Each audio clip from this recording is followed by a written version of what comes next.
They call me the Queen's Shadow, not just for my skill with a blade, though I have earned my place in battle, but because wherever she walks, I am never far behind.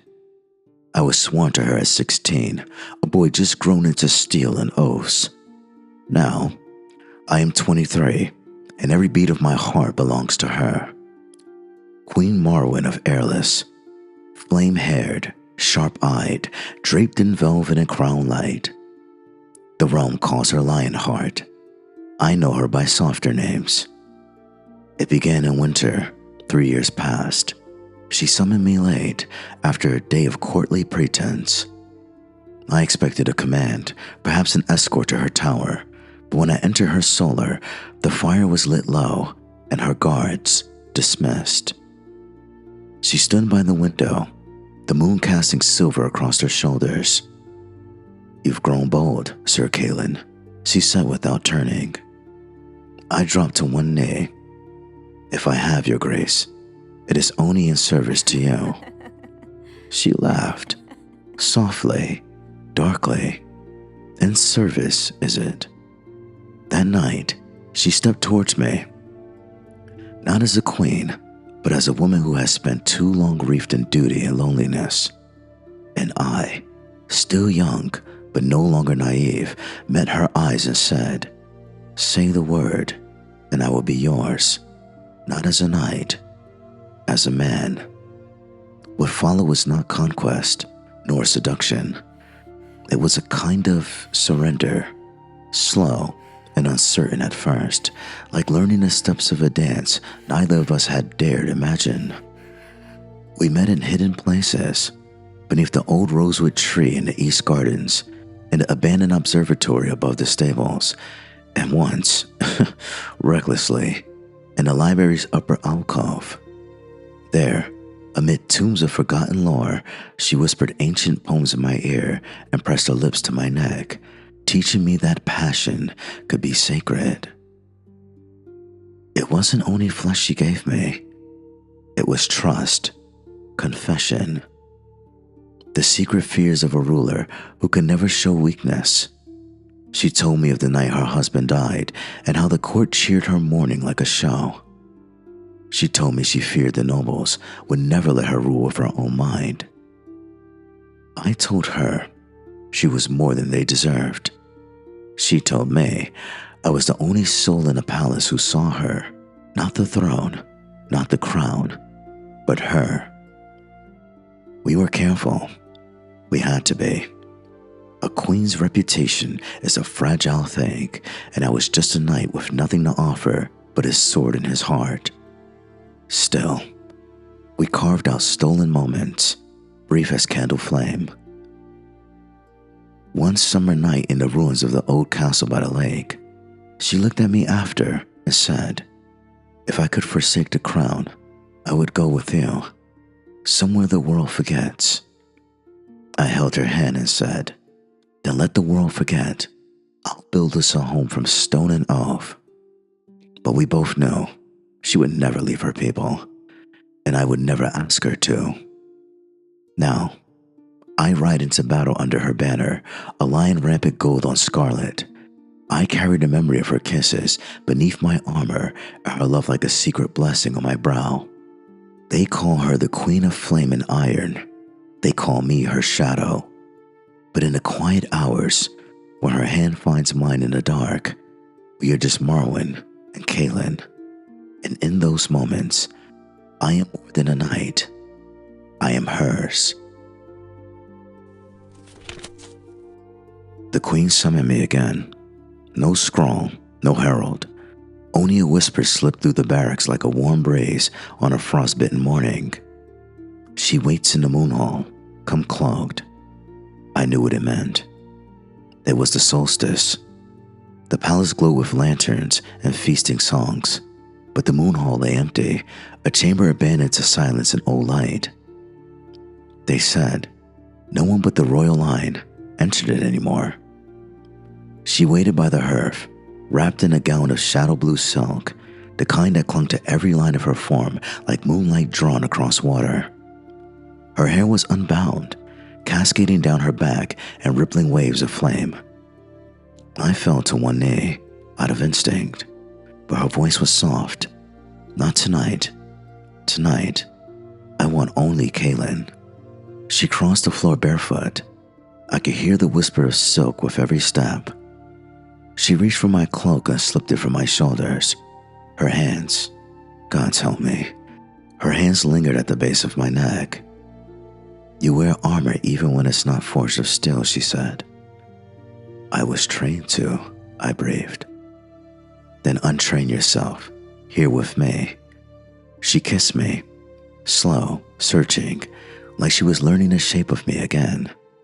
Her lips tasted of warm wine and wild berries. I let go, of rank, of fear, of everything but her.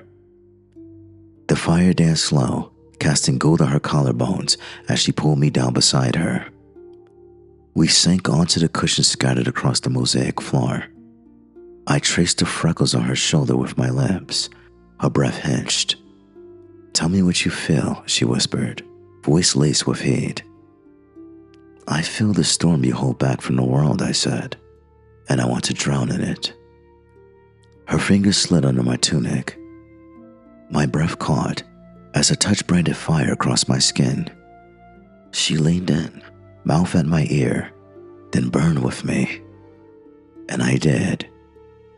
Every moment was drawn out like a spell. Her body pressed to mine, the slow arch of her back as she guided me in, the heat of her breath against my throat. There was no haste, no fear of being caught, only two souls seeking refuge in each other. She moved like a queen even here, commanding and graceful, but her gasps were raw, human, real. I held her like she was both sacred and forbidden, like a prayer I didn't deserve to speak aloud. When she finally shuddered beneath me, her fingers tangled in my hair and her eyes locked to mine. Unmasked, I knew I would go to the gallows for her, she asked. Later, tangled in velvetous sweat and the scent of her, she rested her head on my chest and whispered, Will you still want me when the crown is gone? I don't want the crown, I said, kissing her brow. I want Maerwyn, with fire in her veins and a sword at her side, queen or not. She smiled then, soft, exhausted, utterly alive. And for the first time in all my years beside her, I saw not just love in her eyes, I saw hope. The walls of the palace never truly sleep. I learned that the night my secret became a threat. It began with a whisper, a shadow slipping through the corridors faster than any guard's eye. A dagger gleamed briefly beneath a torch's flicker. I caught the scent of betrayal before I saw the traitor. Someone had learned of us. That evening, after a stolen moment with Maerwyn, I was summoned to the great hall where tension cracked the air like lightning. The royal council was gathered, stern faces, narrowed eyes, and unspoken accusations thick as iron.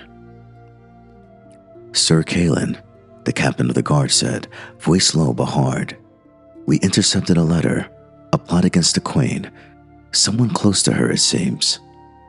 I swallowed hard, close to her. My blood ran cold. Then the queen arrived. Her usual flame dulled, but her gaze sharper than any blade. She stood beside me, and for a heartbeat, our hands brushed, a secret promise. We will uncover the traitor, she said, voice steady but fierce. That night, I was tasked to watch the queen's chambers, not as her lover, but as her protector. As the palace slipped into silence, a shadow moved beyond the door. A figure cloaked in black, dagger raised. My heart thundered as I stepped into the corridor, blade drawn. Stop, I commanded, voice a harsh whisper. The figure froze, then lunged. Steel clashed. The cold bite of the blade against my own sent a shock through my arm. In the scuffle, the cloak fell away, revealing a face I had trusted. A lord of the court, his eyes wild with greed and ambition. You think you can keep her, he hissed. She belongs to the throne, not to you. I belong to her, I growled. I disarmed him with a swift strike, pressing my sword to his throat. Behind me, the queen appeared, robes trailing like fire, her presence alone commanding the traitor surrender. After the guards took him away, Maerwyn turned to me, fingers trembling on my cheek. You risk everything for me, she whispered. For you, I would risk my soul, I replied.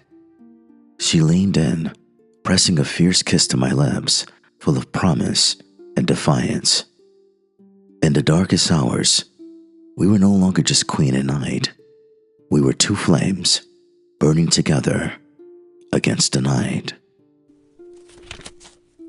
The dawn crept softly through the lattice windows of the queen's private chamber, casting long, pale fingers across the silken sheets. The palace was waking, but here, behind these walls, the world held its breath. I lay beside Maerwyn, the ache in my arm a dull throb beneath the cold touch of morning light. She traced lazy circles along my skin, her fingers feather-light, as if afraid to break something fragile.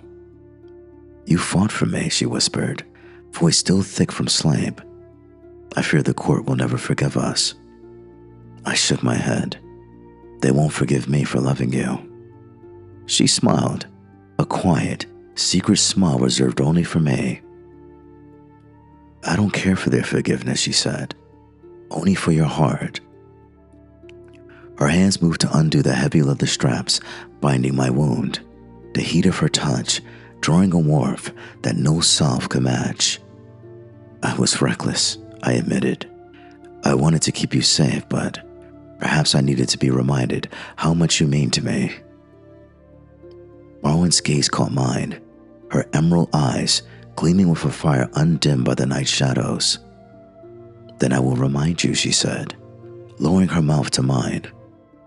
Her kiss was slow, tender, and full of promises, of battles fought and those yet to come, of stolen moments and a love that defied crowns and courts.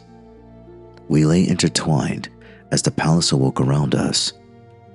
Outside, the courtesans whispered, the city stared, but here, in the chamber of moonlight and silk, nothing else existed but Maerwyn and me.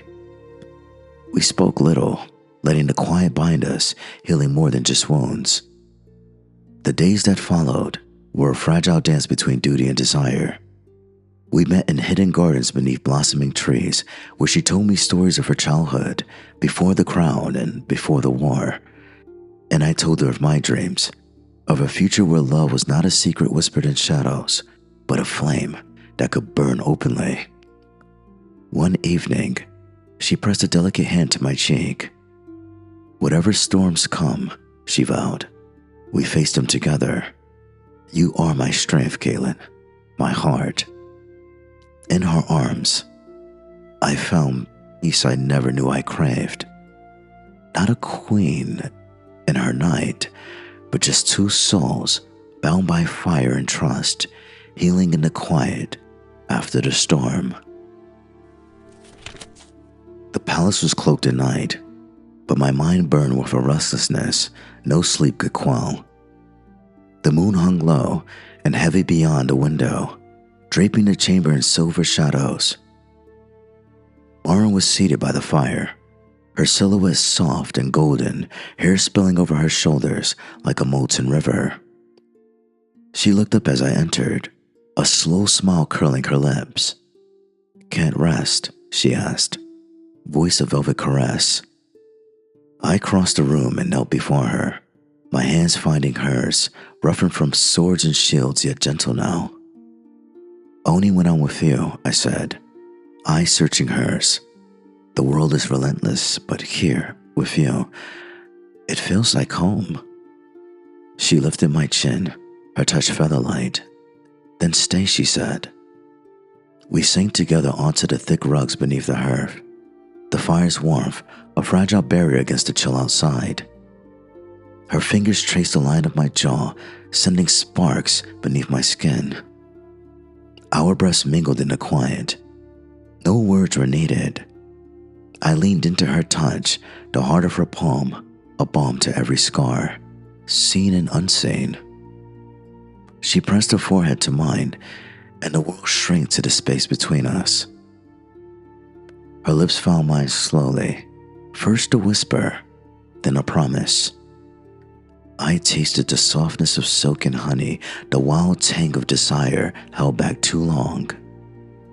Her hands slid beneath my tunic, fingers mapping the planes of my chest with reverence. I shivered, leaning into the worship in her gaze. "Tell me," she murmured against my lips, "what do you see when you look at me?" I swallowed, my voice rough but sure.